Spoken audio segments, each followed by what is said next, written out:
Right. ఇప్పుడు మనము content syllabus ని డిస్కస్ చేద్దాం. ఇక్కడ చూడండి, ఇది పార్ట్ 3. ఇప్పుడు పార్ట్ 1 చూసినాం, పార్ట్ 2 చూసినాం. పార్ట్ 1 ఏంది? GK and current affairs. Part 2 ఏంది? Perspective and education. పార్ట్ 3 వచ్చేసి కంటెంట్.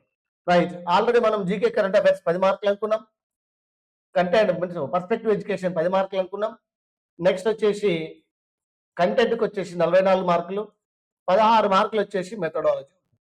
సో ఇక్కడికి ఏమైంది? 10, ఈ పైకి ఒకటి, 1 2 3 4 4 4 8 అయిపోయింది. ఇది 80 మార్కుల సిలబస్. రైట్. ఇప్పుడు మనం చూద్దాం, మన జాగ్రఫీలోకి వద్దాం నాన్న. జాగ్రఫీలో ఉన్నటువంటి మొత్తం టాపిక్స్ ఎన్ని ఉన్నాయి? 9 ఉన్నాయి. చూడడానికి 9 ఉన్నాయి, కానీ ఇందులో అంతర్భాగంగా అన్ని టాపిక్స్ పెట్టారు. ఏమున్నాయి ఇందులో?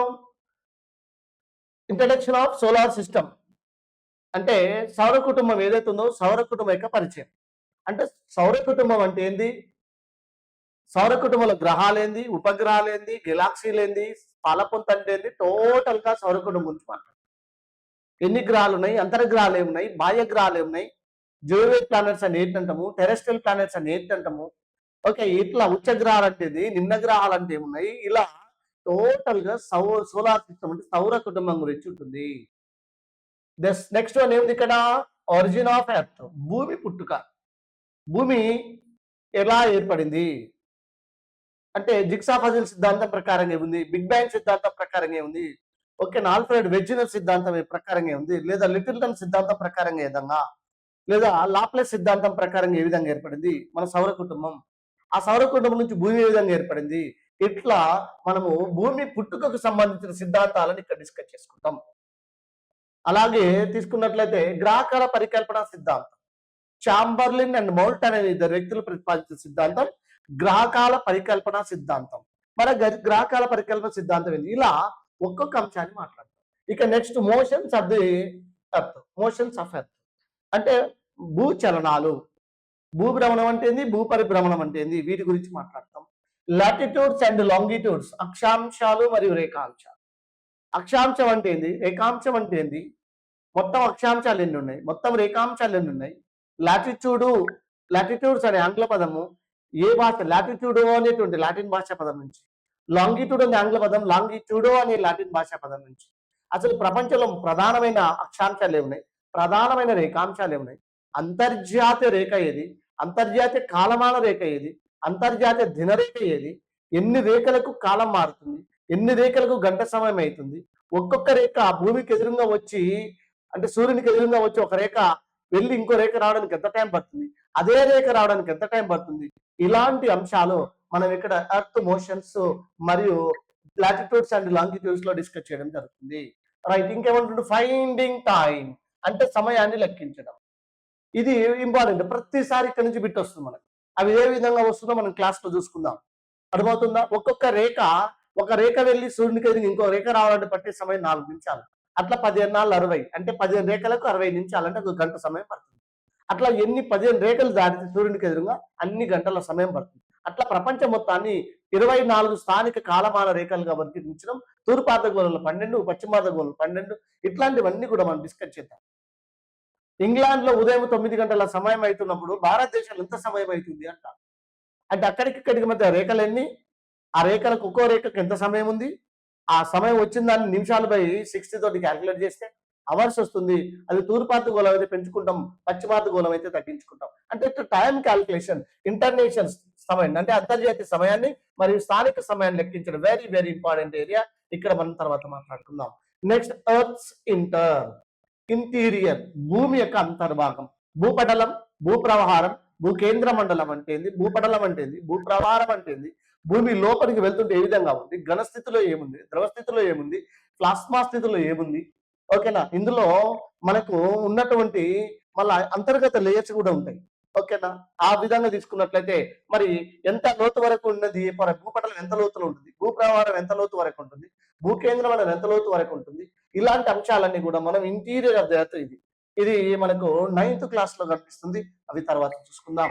Next origin of continents and ocean basins, ఓకేనా. ఆరిజిన్ ఆఫ్ కాంటినెంట్స్ అంటే ఖండాలు ఎట్లా ఏర్పడ్డాయి, పాంజి అంటే ఏంది, పాంతాల్స్ అంటే ఏంటి, అంగారా అంటే ఏంది, గోండువాన్ అంటే ఏంది, అసలు అంగారగోళం నెట్టకొలైడ్ అని వాటి వల్ల ఏ విధంగా కాంటినెంటల్ డ్రిఫ్ట్స్ ఏర్పడినవి.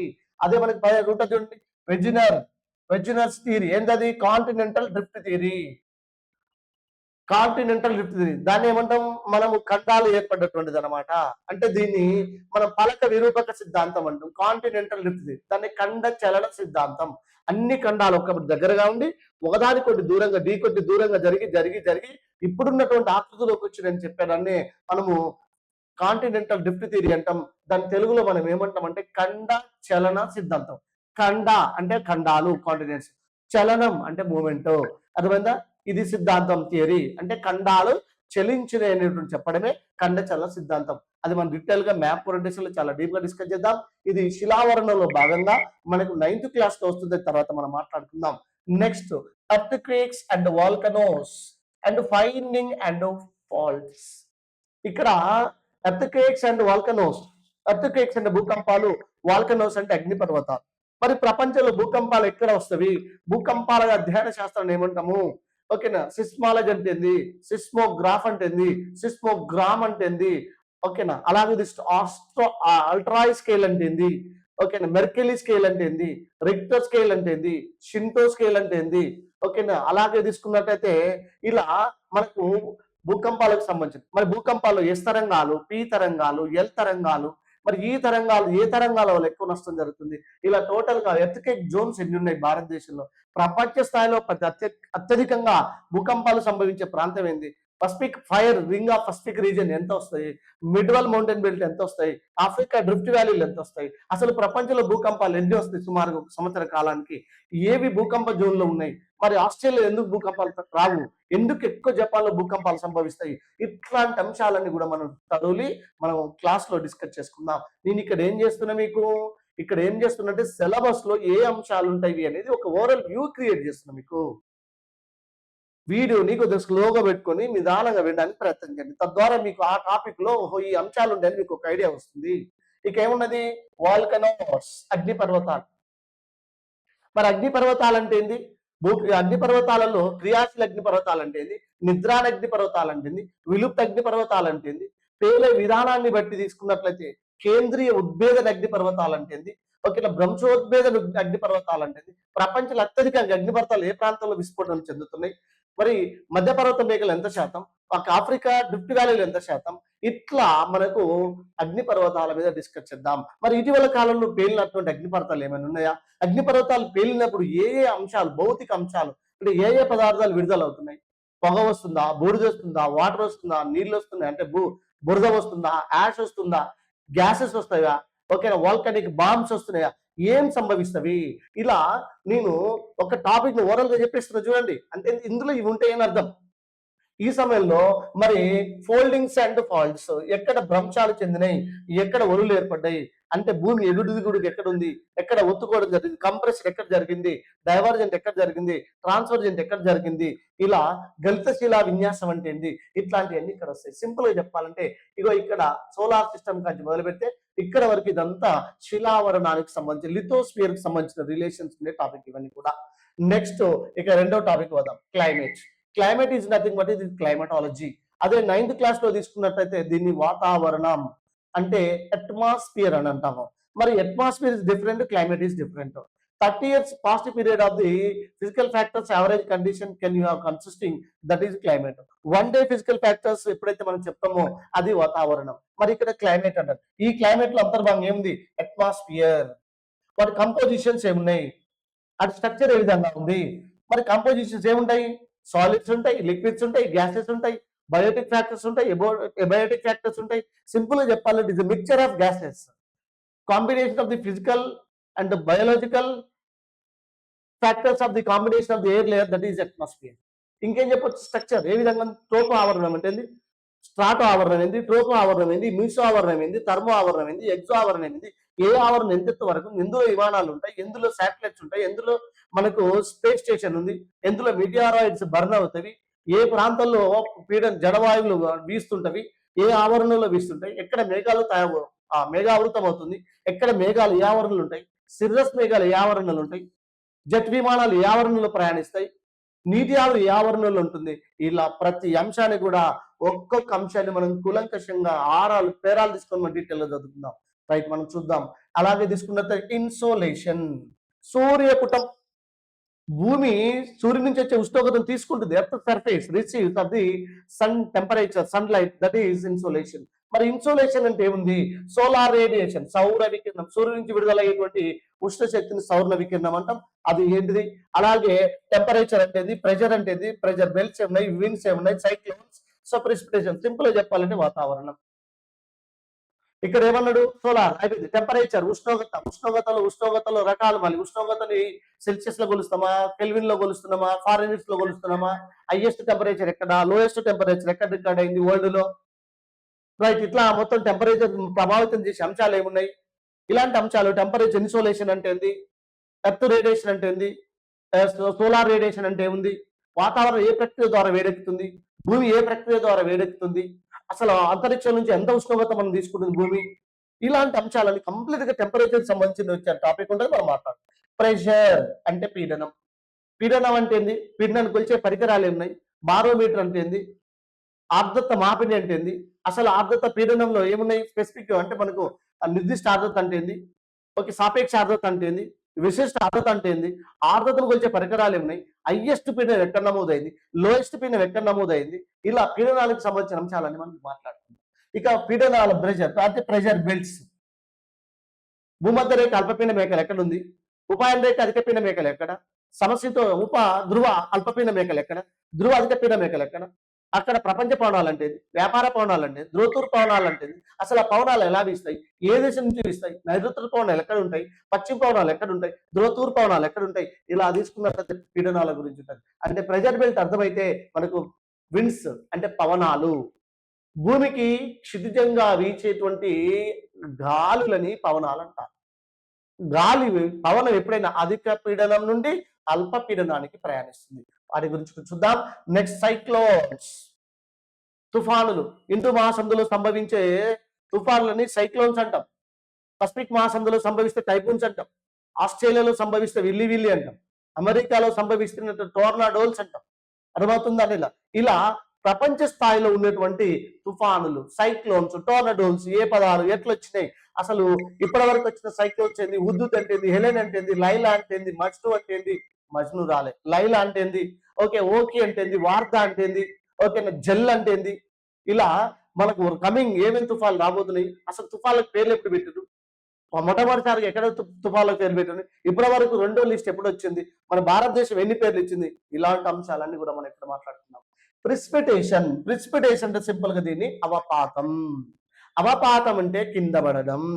ఏముంటది? వర్ష రూపంలో పడవచ్చు, వడగళ్ళ రూపంలో పడవచ్చు, మంచు రూపంలో పడవచ్చు, గ్లేషియర్స్ రూపంలో పడవచ్చు, స్లీట్ రూపంలో పడవచ్చు, ఏజ్ రూపంలో పడవచ్చు, ఓకేనా, పొగమంచు రూపంలో పడవచ్చు. ఇలా ఆకాశంలో నుండి కింద పడేది ఏదైనా అవపాతమే. దాన్ని ప్రిసిపిటేషన్ అంటాం. రెయిన్ఫాల్, డ్రెజిల్, అర్థమవుతుందా? Hail stones, smoke, fog, sleet, haze, ఇలా చెప్పుకుంటూ పోతే కింద పడిన అన్ని అవపాతాలే. ఈ అవపాత రూపాలు మనం మాట్లాడుకుందాం. నేను సిలబస్ను చాలా డీటెయిల్ గా ఒక్కొక్క పదం తీసుకుని చాలా డీప్ ఎక్స్ప్లెయిన్ చేస్తున్నా. మీరు పదే పదే ఒకసారి వినండి. వినడం ద్వారా మీకు ఐడియా వస్తుంది. ఓహో, ఈ టాపిక్ ఇట్లాంటివి ఉంటాయా, ఓకే, ఇట్లా చదవాలా అని మీకు ఒక ఐడియా వస్తుంది. అర్థమవుతుంది అనుకుంటా. రైట్, అలాగే వెళ్దాం. టైం ఎక్కువ తీసుకున్నప్పుడు కూడా ఇది మీకోసం చేస్తున్న వీడియో. ఓకే, కొంచెం ఓపికతోటి వినండి. కాంపిటేటివ్ అభ్యర్థులకు ఉండాల్సిన మొట్టమొదటి లక్షణం పేషెన్సీ, ఓపిక. ఎవరైతే ఓపికతోటి ఎక్కువ తమ కోసం టైం కేటాయించుకుంటారో వాళ్ళు సక్సెస్ అవుతారు. వారు మాత్రం విజయానికి దగ్గర అవుతుంటారు. గుర్తుపెట్టుకోవాలి, మనకు మొదట ఉండాల్సిన ఫస్ట్ ప్రైమరీ క్వాలిటీ ఓపిక. అర్థమవుతుందా? రైట్, అలాగే చూద్దాం. ఇక్కడ ఉంది ఓషియన్స్. అంటే సింపుల్ ఏంటిది? ఓషియనోగ్రఫీ, సముద్ర శాస్త్రం. ఎగ్జామ్ విస్తృతమైన సిలబస్ ఉంది. ఎగ్జామినర్ మనకి ఇచ్చిన సిలబస్ ఒక్క టాపిక్ లో, ఒక్క యూనిట్ లో ఇంత డీటెయిల్ గా ఉండదు అనమాట. ఓషియనోగ్రఫీ, ఓషియన్స్.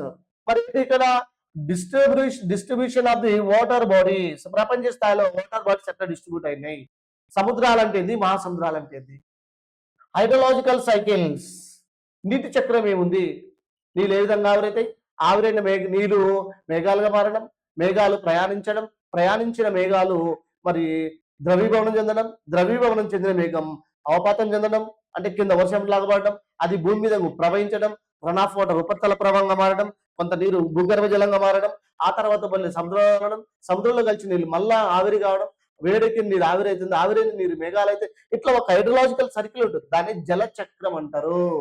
ఆ దశలు ఏముంటాయి ఇవన్నీ మనం చూస్తాం. అలాగే సబ్మరైన్ రిలీఫ్స్ అంటే సముద్రంలో మునిగినటువంటి భూస్వరూపాలు ఉంటాయి. ఈ సముద్రంలో మునిగిన భూస్వరూపాలలో కనుక తీసుకున్నట్లయితే ఖండతీర పంచ్ అంటే ఏంది, ఖండతీరపు వాల్ అంటే ఏంది, ఖండ మైదానం సముద్ర మైదానం అంటే ఏంది, సముద్ర అగాధాలు అంటే చాలా సార్లు బిట్లు వచ్చిన వీటి మీద. Okay, continental shelf, continental slope, sea plain or sea bed and trenches ఇవి ఎక్కడ ఉన్నాయి, లోతైన అగాధం ఎక్కడుంది, హిందూ మహాసముద్రంలో ఏముంది, పసిఫిక్ మహాసముద్రంలో ఏముంది, అట్లాంటిక్ మహాసముద్రంలో ఏముంది, ఈ యొక్క రిలీఫ్ స్ట్రక్చర్ సబ్మరైన్ అంటే మునిగిపోయినటువంటి భూస్వరూపాలు ఏమున్నాయి, ఎక్కడ రిడ్జిలు ఉంటాయి, ఇలాంటి అంశాలన్నీ కూడా మనం చూద్దాం. ఎక్కడ చూడండి, నేను చెప్తున్న టాపిక్ లో పదాలు వినండి. Next ocean currents, very very very super topic. మహాసముద్ర ప్రవాహాలు, ఉష్ణ ప్రవాహాలు ఉంటాయి, శీతల ప్రవాహాలు ఉంటాయి. ఉష్ణ ప్రవాహాలు అంటే ఏంది, శీతల ప్రవాహాలు అంటే ఏంది, అట్లాంటిక్ మహాసముద్రంలో ఉష్ణ ప్రవాహాలు, అట్లాంటిక్ మహాసముద్రంలో శీతల ప్రవాహాలు, హిందూ మహాసముద్రంలో, పసిఫిక్ మహాసముద్రంలో ఇట్లా ఉన్న ప్రతి ప్రవాహాలకు కరెంట్స్ అంటే ప్రవాహాలు. Flowing of the water body, శీతల ప్రవాహాలు సముద్రం అడుగు నుంచి ప్రవహిస్తాయి, ఉష్ణ ప్రవాహాలు ఉపరితలం మీద నుంచి ప్రవహిస్తుంటాయి. ఖండాల అంచుల వెంట, ఖండాలకు తూర్పు అంచులో ప్రవహించేవి వేడి నీటి ప్రవాహాలు, పశ్చిమ అంచులో ప్రవహించేవి శీతల ప్రవాహాలు, వేటి వల్ల ఎడారులు ఏర్పడతాయి, ఏటి వల్ల వర్షం పడుతుంది, ఇట్లాంటి అంశాలన్నీ కూడా మనము ఓషన్ కరెంట్స్ లో డిస్కస్ చేద్దాం. అలాగే తీసుకున్నట్టయితే వేవ్ స్టాండ్ సాలినిటీ అంటే ఏంది, ఇక్కడ సముద్ర యొక్క పవనాలు ఏ విధంగా, వేవ్స్ వాటి యొక్క అలలు ఏ విధంగా వీస్తున్నాయి, రైట్, వాటి వల్ల సాలినిటీ ఎట్లా ప్రభావితం. సాలినిటీ అంటే లవణీయత. ఇంకా అంతేకాదు ఇక్కడ టెంపరేచర్ కూడా ఉంటుంది. సముద్రాల టెంపరేచర్ అంటే సముద్రాల యొక్క ఉష్ణోగ్రత, అత్యధిక ఉష్ణోగ్రత ఎక్కడ, అత్యల్ప ఉష్ణోగ్రత ఎక్కడ, సముద్రాల సగటు ఉష్ణోగ్రత ఎంత, ఉపరితల ఉష్ణోగ్రత ఎంత, లోపలికి పోతుంటే ఉష్ణోగ్రత ఎట్లా విధంగా ఉంటాయి, ఇట్లా టెంపరేచర్ మరియు అలాగే సాలినిటీ ఉప్పు శాతం కూడా మనము డిస్కస్ చేస్తాం. సింపుల్ గా చెప్పాలంటే ఇది మనకు 9th క్లాస్ లో ఉన్నటువంటి జలావరణం అనే టాపిక్ ఉంటుంది ఒకటి. ఆ జలావరణమే ఇక్కడ మనకి ఎగ్జామ్ టీజీటీలో ఏమని పెట్టిందంటే ఓషియన్స్ అని పెట్టడం జరిగింది. నెక్స్ట్ ఆ తర్వాత మరొకటి తీసుకున్నట్లయితే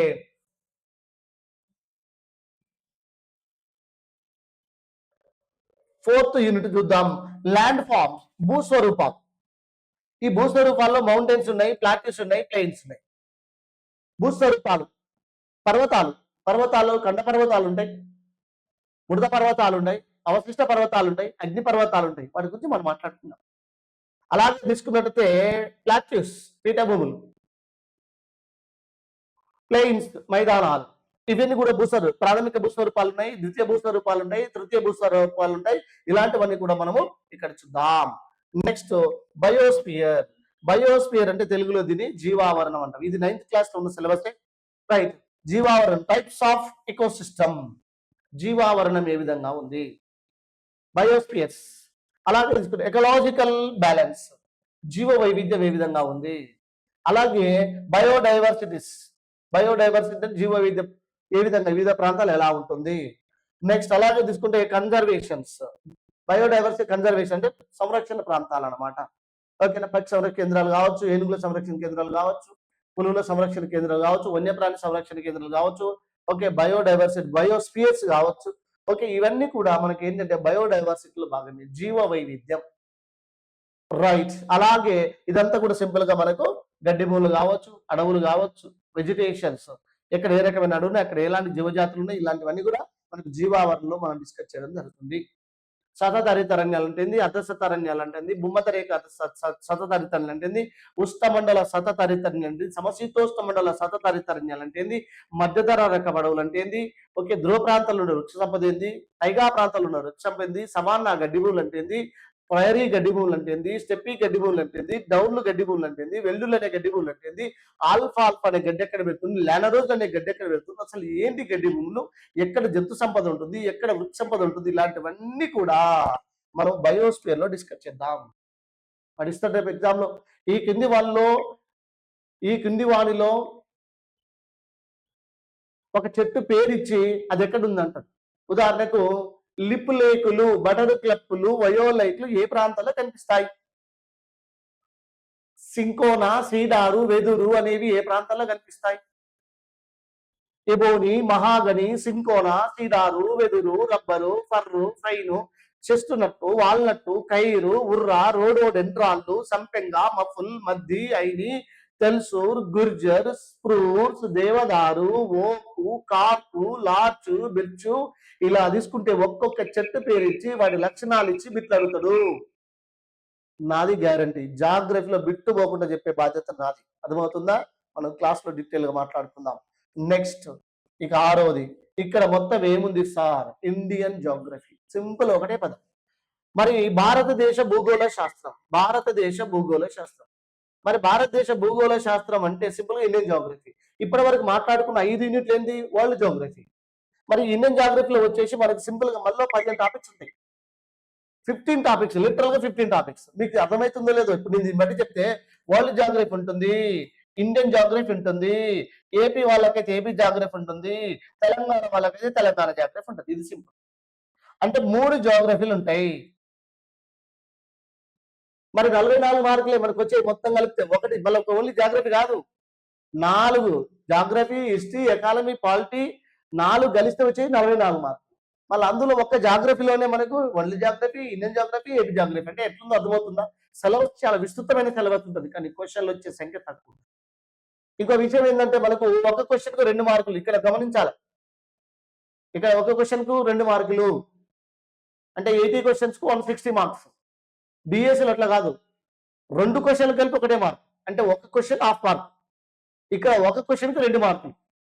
సో గమనించాలి, ఈ పాయింట్ కూడా గమనించడానికి ప్రయత్నం చేయండి. అంటే ఇక్కడ చాలా డెప్త్ గా చదవాలి. అందుకనే ఉద్యోగం రావడానికి చాలా హార్డ్ వర్క్ చేయాల్సిన అవసరం ఉంది. 145 కోట్ల జనాభాలో అందరికి ఉద్యోగాలు రావు. చివరి వరకు ప్రయత్నించిన వాడు విస్తృతమైన సిలబస్ ఉన్నప్పటికీ కూడా ప్రతి పాఠాన్ని ఒక లెక్చరరు, ఒక ఎక్స్పర్ట్ ఏ విధంగా చదువుతాడో, ఏ విధంగా చెప్తాడో, అక్కడ విద్యార్థి కూడా అన్ని సబ్జెక్టులు అట్లా చదివినప్పుడే వాడు ఉద్యోగానికి దగ్గర అవుతుంది. అంతేకాదు 2 సబ్జెక్టులు చదివి 3వ సబ్జెక్ట్ నేను చదవాలంటే ఉద్యోగం రాదు. ఇక్కడ నేనున్న నా జాగ్రఫీ ఎక్స్పర్ట్ని, నేను మెథడాలజీ నేను ఎక్స్పర్ట్ని, కానీ మిగతా సబ్జెక్ట్ నాకు రావు. అలాగే మరి అభ్యాసకుడు ఎవరైతుందో, నీ ఉద్యోగం కావాల్సిన విద్యార్థి ఎవరైతున్నారో, మరి అతడు ప్రతి సబ్జెక్ట్ ని ఒక ఎక్స్పర్ట్ ఏ విధంగా చదువుతాడో అట్లా చదవాలి. అంటే నాకంటే ఇక్కడ ప్రిపేర్ అయ్యే వాళ్ళే ఎక్కువ హార్డ్ వర్క్ చేయాలి. ఈ విషయాన్ని మీరు గమనించుకోవాలి. రైట్, ఇక విషయాన్ని పోదాం నాన్న. మరి ఇండియన్ జాగ్రఫీ ఏమున్నాయి? ఫిజికల్ ఫీచర్స్ ఆఫ్ ఇండియా అంటే భారతదేశం యొక్క నైసర్గిక స్వరూపాలు. నెక్స్ట్ జియోలాజికల్ స్ట్రక్చర్, మన నిర్మాణం ఏ విధంగా ఉంది, హిమాలయ పర్వతాలు ఎక్కడున్నాయి, దీపకల్ప పీఠభూమి ఎక్కడుంది, గంగా సింధు మైదానం ఎక్కడుంది, ఎడారులు ఎక్కడున్నాయి, తీర మైదానాలు ఎక్కడున్నాయి, దీవులు ఎక్కడున్నాయి. ఇలా మన భారతదేశ నైసర్గిక స్వరూపం 6 రకాలుగా ఉంటుంది. 6 రకాల గురించి డిస్కస్ చేద్దాం. నెక్స్ట్ అలాగే అదే ఫిజియోగ్రఫిక్ డివిజన్స్ ఇప్పుడు చెప్పుకునే రివర్స్, నదులు, జీవ నదులు అంటే ఏంది, వరద నదులు అంటే ఏంది, అంతర్భూభాగ నదులు అంటే ఏంది, పరస్థానీయ నదులు అంటే ఏంది, ఆ నదుల రకాలు, పుట్టిన విధానాన్ని బట్టి అంటే వాటి యొక్క వయసును బట్టి తీసుకుంటే పూర్వవర్తిత నదులు అంటే ఏంది, అంతర్వర్తిత నదులు అంటే ఏంది, ఇలా మనకి ఇస్తారు. ఈ నదులు చాలా డీటెయిల్ గా విస్తృతంగా ఇస్తుంది. ఈ మధ్య ఒకప్పుడు ఒక నది పేరు ఇచ్చి ఏ నదికి ఉపనది అని అడిగేది. ప్రాణహిత నది ఏ నదికి ఉపనది, గోదావరి ఎవడైనా పెడతారు. ఇట్లాంటివి ఇట్లుండేది ఒకప్పుడు, కానీ ఇప్పుడు అట్లా అడుగుతాయి. గోదావరి నది కలిసేటువంటి ఎడమ వైపు నదులలో చిట్ట చివరిగా కలిసే నది ఏది అంటుంది. అంటే మనం ఎడమవైపు ఏది అంటే left bank tributaries, right bank tributaries గుర్తుపెట్టుకొని మళ్ళీ వరుస గుర్తుపెట్టుకోవాలి. ఇట్లాంటి ఏ క్వశ్చన్స్ వస్తాయి. అంటే ఈ గోదావరి నదికి ఎడమవైపున కలిసి చిట్ట చివరి నది అది మంజీరన, శబర, శీలేర, కిన్నెరసాన, ఇంద్రావత, ప్రాణహితన, వెంగంగన, పెన్గంగన, వార్ధన. చూడండి ఎంత డీటెయిల్ గా పోతే కానీ మనం అభివృద్ధి చేయగలుగుతాం. ఎడమవైపు గుడివైపు గుర్తుపట్టాలి. ఇక్కడ భయపెట్టడం కాదు నా ఉద్దేశం, క్వశ్చన్స్ వచ్చి సరళం చెప్తున్నా నేను, మన ప్రిపరేషన్ స్టైల్ చెప్తున్నా నేను. ఇక్కడ విషయాన్ని గమనిద్దాం. క్లైమేట్ గురించి, భారతదేశ శీతోస్థితి అనమాట, సాయిల్స్ నేలలు, న్యాచురల్ వెజిటేషన్ అంటే సహజ ఉద్భిజ సంపద అడవుల గురించి, ఇలా మినరల్స్ అంటే ఖనిజ సంపద, అగ్రికల్చర్ ఇన్ ఇండియా భారతదేశ వ్యవసాయం, ఆ వ్యవసాయంలో రకాలు, మేజర్ క్రాప్స్ ఏ ఉన్నాయి, ఓకే క్రాప్ ఇండస్ట్రీ ఎలా ఉంది, ఓకే ఇట్లాంటి అన్ని కూడా మనం సింపుల్ గా చెప్పాలంటే 6th 7th టాపిక్ లో మనం ఏం చేస్తున్నామయ్యా అంటే ఇండియన్ జాగ్రఫీ డిస్కస్ చేయడం జరుగుతున్నాను. రైట్, ఇందులో మనకు పాపులేషన్ లేదు, గమనించండి. భారతదేశ పాపులేషన్ లేదు ఇక్కడ, ఓకేనా. ఇండియా యొక్క ట్రాన్స్పోర్ట్ సిస్టమ్ లేదు ఇందులో. అందులో తీసుకుంటే భారతదేశం యొక్క దర్శనీయ ప్రదేశాలు లేవు ఇందులో. రైట్. అంటే కొన్ని టాపిక్స్ ఇంకా మనకు ఇవ్వలేదు. సో మొత్తానికైతే ఇండియన్ జియోగ్రఫీలో కంపల్సరీగా ఇవన్నీ చదవాల్సిన అవసరం ఉంటుంది. ఇక ద నెక్స్ట్ 8th యూనిట్ తీసుకుంటే ఏపీ జియోగ్రఫీ. తెలంగాణ వాళ్ళకైతే తెలంగాణ జియోగ్రఫీ. ఏముంటాయి సార్ ఏపీ జియోగ్రఫీలో? ఏముంటాయంటే ఇండియన్ జియోగ్రఫీలో ఏమున్నాయో అవే తెలంగాణ జియోగ్రఫీలో ఉంటాయి, ఈ ఏపీ జియోగ్రఫీలో ఉంటాయి. ఏమున్నాయి జేపీ జియోగ్రఫీలో? Physical features. భారతదేశంలో ఏముంటాయో ఇక్కడ అలాగే మన తెలంగాణ, ఆంధ్రప్రదేశ్ ఫిజికల్ ఫీచర్స్. ఏమైనా ఆంధ్రప్రదేశ్కు ఏమైనా నైసర్గిక స్వరూపాలు ఎట్టున్నది? ఎక్కడ తూర్పు కనుమలు ఉన్నాయి? తూర్పు తీర మైదానం ఏ విధంగా ఉంది? పీఠభూములు ఏ విధంగా ఉంది? రాయలసీమ పీఠభూమి ఏంది? ఆంధ్ర కోస్తా మైదానం ఏ విధంగా ఉంది? అయితే ఈ ఫీచర్స్ ఏమున్నవి? డివిజన్స్, అవే డివిజన్స్. మనకు ఉన్న రివర్స్ ఏంది? గోదావరి, కృష్ణ, పెన్నా, ఇవే ప్రధానమైన నదులు. మళ్ళీ వీరికి ఉపనదులు ఏమున్నాయి? వార్ధ. ఇప్పుడు రివర్స్ లో తీసుకున్నది పెన్నా నది ఉంది. పెన్నా నదికి మళ్ళీ చిత్రావతి అని, జయమంగళని, కుందేరని, పాపాగ్ని, సగిలేరని, చెయ్యేరని ఇలా అనేక ఉపనదులు. కృష్ణానది ఉందనుకోండి, జయమంగళ కృష్ణానది తీసుకున్నాం అనుకోండి, కృష్ణానదికి ఉన్న ఉపనదులు. ఓకేనా? ఘటప్రభ, మలప్రభ, కొయాన, అపర్ణ, పంచగంగ, దూద్గంగ, రామిలేరు, ఉప్పుటేరు, మూసి, డిండి ఇలా చెప్పుకుంటూ పోతే ఇవన్నీ. అలాగే కృష్ణానది తీసుకున్నాం, అయిపోయింది. అలాగే గోదావరికి ఉపనదులు. గోదావరి తీసుకున్నాం అనుకుని మన ఆంధ్రప్రదేశ్, తెలంగాణలో గోదావరికి ఉన్న ఉపనదులు ప్రాణహిత కావచ్చు, మంజీర కావచ్చు, కిన్నెరసాని కావచ్చు, శబరి కావచ్చు, సీలేరు కావచ్చు. ఓకే, ఇలా మరి వీటి మీద ఏం ప్రాజెక్ట్ ఉంటాయి ఇట్లాంటివి కూడా మనం డిస్కస్ చేయొచ్చు. రైట్స్. తెలంగాణ, ఆంధ్రప్రదేశ్ క్లైమేట్. ఇక్కడ సింపుల్ అలా ఆంధ్రప్రదేశ్ ఉన్న కాడ ఆంధ్రప్రదేశ్, తెలంగాణ ఉన్న తెలంగాణ. సాయిల్స్ అంటే నేలలు. అంటే మన ఏపీ తెలంగాణలో ఉన్న నేలల రకాలు. ఎర్ర నేల, నల్లరేగడి నేలలు ఉన్నాయా, ఒండ్రుబట్టి నేలలు ఉన్నాయా, జేగూరు నేలలు ఉన్నాయా, పర్వత నేలలు ఉన్నాయా, పిట్ నేలలు ఉన్నాయా, క్షార నేలలు ఉన్నాయా, ఎడారి నేలలు ఉన్నాయి, ఏ రకమైన నేలలు ఉన్నాయి, ఎక్కువ ఏ రకమైన పంటలు పండుతాయి, ఇలాంటివన్నీ అంశాలు వస్తాయి. మినరల్స్, మన ఖనిజ సంపద. అలాగే ఇండస్ట్రీస్, పరిశ్రమలు. రైట్. అలాగే ఫారెస్ట్ అంటాడు. ఈ విధంగా ఏపీ తెలంగాణ జాగ్రఫీ ఉంటుంది. ఇక నెక్స్ట్ 9వ పాఠ్యాంశం అంటే 9వ యూనిట్ లో ఏముందంటే disaster management. Very very important. ఈజీగా మార్కులు స్కోర్ చేసే ఏరియా ఇది. ఎన్ని మార్కులు వస్తాయి అసలు టోటల్ గా జాగ్రఫీ? ఎన్ని మార్కులు వస్తాయి సార్? డౌట్ వస్తుంది మీకు. ఇంతసేపు చెప్పినగా ఎన్ని మార్కులు వస్తాయి మీకు డౌట్ వస్తాయి. 44 మార్కులలో జాగ్రఫీ నుంచి ఎంత లేదన్నా కానీ 12 నుంచి 15 మార్కులు వస్తాయి. అప్పుడే మీరు అనుకుంటారు నాకు తెలుసు నీకు జాగ్రఫీ సబ్జెక్ట్ కాబట్టి నువ్వు మార్కులు ఎక్కువ వస్తాయని చెప్పుకుంటున్నావు సార్. నేను చెప్పడమే కాదు, పాత ప్రశ్నాపత్రాలు పూర్వం వచ్చినటువంటి ఎగ్జామ్ పేపర్లు ఒకసారి తిప్పి చూడండి. అత్యధికంగా మార్కులు స్కోర్ చేసేటువంటి సబ్జెక్ట్ ఏదైనా ఉందంటే జాగ్రఫీ. ఆ జాగ్రఫీ నాది బాధ్యత. 15 మార్కులు ఎన్ని వస్తే అందులో ఒక్క మార్కు కూడా పోకుండా చెప్పే బాధ్యత నాది. ఇక నెక్స్ట్ ఎక్కువ స్కోప్ ఉన్న సబ్జెక్ట్ మరొకటి ఏంటంటే హిస్టరీ. జాగ్రఫీకి ఇస్తున్న డిఫరెన్స్, హిస్టరీ మారదు. ఒకసారి బట్టి కొట్టి గట్టిగా పెట్టుకుంటే అదే ఉంటుంది. జాగ్రఫీ మారుతుంది, ఫిజిక్స్ మారుతుంది, ఎకనామిక్స్ మారుతుంది. విషయాన్ని గమనిద్దాం. నెక్స్ట్ ఇక పాలిటీ సివిక్స్ ఉంది, అంటే ఎకనామిక్స్ ఉంది, సివిక్స్ ఉంది. దీని పరిధి తక్కువ ఉంది కానీ ఈజీగా స్కోర్ చేయొచ్చు. సరే, ఏదేమైనా కాంపిటేటివ్ లో మళ్ళీ చెప్తున్నా అన్ని చదవాల్సిందే. నెక్స్ట్ వెళ్దాం నాన్న. ఇక డిజాస్టర్ అంటే ఏంది, డిజాస్టర్ అంటే ఏంది, డిజాస్టర్ అంటే ఏంది, అది ఏ భాష పదం నుంచి వచ్చింది? గ్రీక్ భాషన, ఫ్రెంచ్ భాషన, లాటిన్ భాషన? డిజాస్టర్ అంటే ఏంది, డిజాస్ట్రీ అంటే ఏంది, డిజాస్టర్ అంటే ఏంది, డిజాస్టర్ మేనేజ్మెంట్ ఏంటిది? ఓకేనా? డిజాస్టర్ మేనేజ్మెంట్ సర్కిల్ ఏంది, డిజాస్టర్ మేనేజ్మెంట్ ఫ్రేమ్వర్క్ ఏమిటి, డిజాస్టర్ డెఫినేషన్స్ ఏమున్నాయి, డిజాస్టర్ నోడల్ ఏజెన్సీస్ ఏమున్నాయి, డిజాస్టర్ కు సంబంధించిన పూర్తి సమాచారం ఇక్కడ మనకు కనిపిస్తుంది. డిజాస్టర్ మేనేజ్మెంట్ లో భాగంగా ప్రివెన్షన్స్, అలాగే మిటిగేషన్ స్ట్రాటజీస్, ఇవన్నీ కూడా మనకు భాగం. ఎందుకంటే ఈ రోజు మనం చూస్తున్నాం హజార్డ్, దుర్బలత్వం ఏమిది, వల్నరబిలిటీ ఏరియా ఏముంది, ఆపద అంటే ఏంది, ప్రమాదం అంటే ఏంది, ఆపదకు ప్రమాదానికి తేడేంది. హజార్డ్ అనే పదం హడ్ అనేటువంటి అరబీ భాష పదం నుంచి వచ్చి మాట్లాడుకుందాం డీటెయిల్ గా. అందులో న్యాచురల్ డిజాస్టర్స్ ఏమున్నాయి, మ్యాన్ మేడ్ డిజాస్టర్స్ ఏమున్నాయి, ర్యాపిడ్ సెట్ ఆన్ డిజాస్టర్స్ ఏముంటాయి, man made slow on set disasters ఏమున్నాయి. Natural disasters, they are occurring by the only nature and nature changes such as cyclones, volcanic eruptions, earthquakes, landslides, mudslides, avalanche slides, bushfire, forest fire, sea oceans increasing, temperature levels increasing, global warming, ozone layer deflection, so many factors. Completely they are only occurred by the nature and nature changes. They are completely natural disasters. Natural disaster did not you have control, just risk reduction factors you have taken in before of the incident. మానవ ప్రేరేపిత విపత్తులు ఉన్నాయి. Next చూద్దాం.